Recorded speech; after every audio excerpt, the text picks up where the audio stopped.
Bonjour, voici le mini-carto l'Égypte, un logiciel pour dessiner schémas et croquis.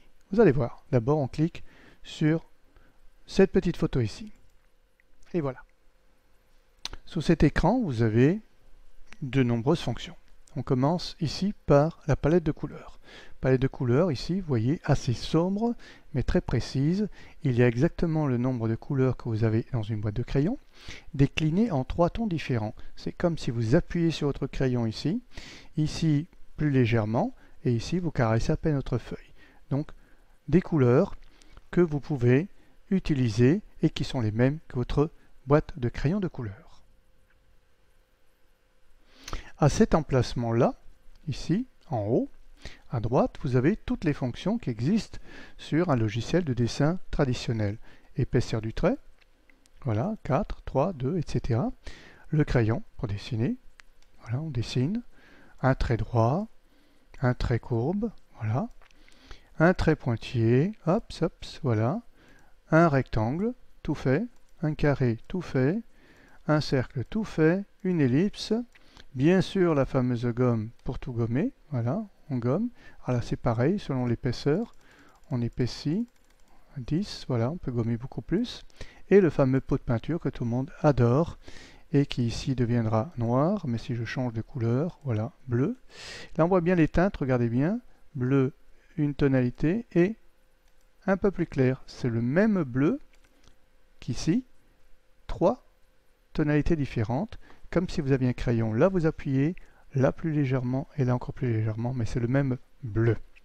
Bien sûr, la fonction texte, vous pouvez écrire comme sur n'importe quel logiciel, et bien entendu, vous pouvez effacer la dernière action, la remettre, voilà, ou tout effacer avec la corbeille ici. Voilà. Voilà, jusque-là, vous me direz rien de bien nouveau à l'horizon. Et pourtant si, regardez cette partie-là, toujours à droite, mais qui se trouve en dessous. Il y a marqué Munigraph.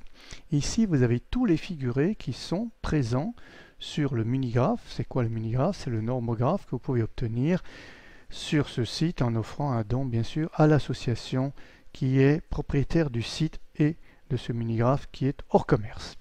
Alors l'avantage, c'est que vous avez les mêmes numéros que sur le vrai Munigraph.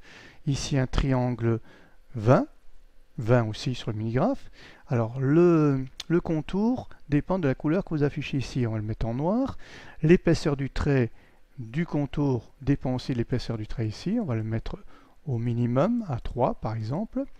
Voilà, je prends un triangle 20, j'ai mon triangle.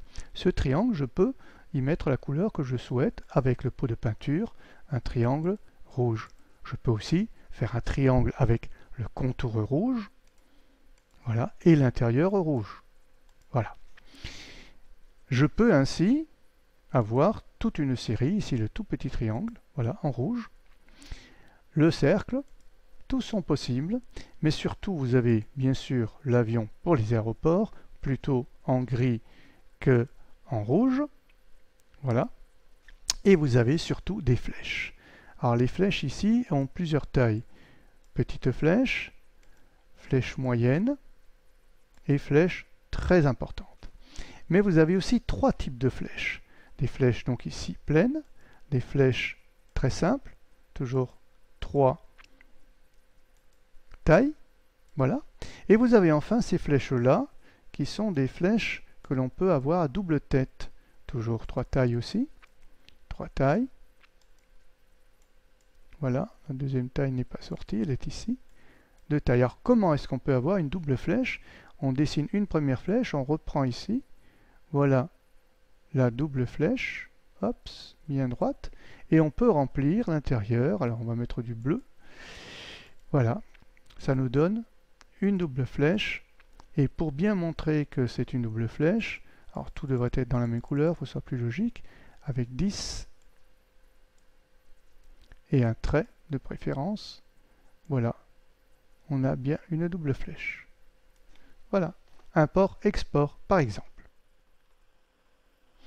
Alors bien sûr, on peut effacer tout ça, la dernière opération comme d'habitude, voilà, ou alors tout effacer avec la corbeille. Et maintenant, vous allez dire c'est tout, on peut trouver ceci ailleurs. Oui, mais vous avez en plus ici des carte intégrée, le contour schématique, la vraie carte, et la fameuse grille.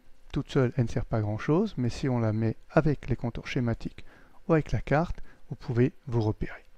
Et bien sûr, vous avez toujours la possibilité d'avoir la carte avec l'ensemble des éléments disponibles en fond de carte, c'est-à-dire un repérage supplémentaire. Alors qu'est-ce que ça donne? On prend par exemple le contour schématique avec la grille, et là-dessus, on peut placer des éléments, on peut dessiner là-dessus. Voilà, c'est le gros trait qu'on avait tout à l'heure. Voilà, il ne sert à rien ici, donc on va l'enlever. On peut dessiner, bien sûr, le fleuve. Il est là, le fleuve, donc on sait qu'il est en F1. Alors on va y aller. C'est très grossier, hein. C'est très très grossier. Vous le ferez beaucoup mieux, je suis persuadé. On enlève la vraie carte et on retrouve notre tracé. Voilà, d'embranchement. On peut mettre ici une couleur, alors, on va dire désertique, tout n'est pas désertique, mais voilà ce que ça donnerait. Et là, effectivement, le contour sert de repérage. On peut le faire à l'extérieur, ce sera tout. On enlève, mais vous avez les lignes de votre schéma ou de votre carte, ici, qui sont déjà des limites. Voilà, et puis vous pouvez bien sûr mettre tous les figurés à l'intérieur.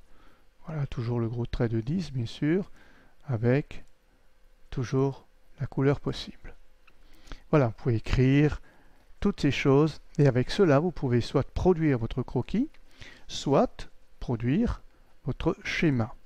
Vous pouvez bien sûr enregistrer l'image en cliquant ici, vous enregistrez l'image pour le conserver, mais ce logiciel sert surtout il est destiné à vous entraîner avant de passer à la phase papier, puisque c'est la phase papier que l'on utilise pour les examens pour le moment, en attendant le taux numérique.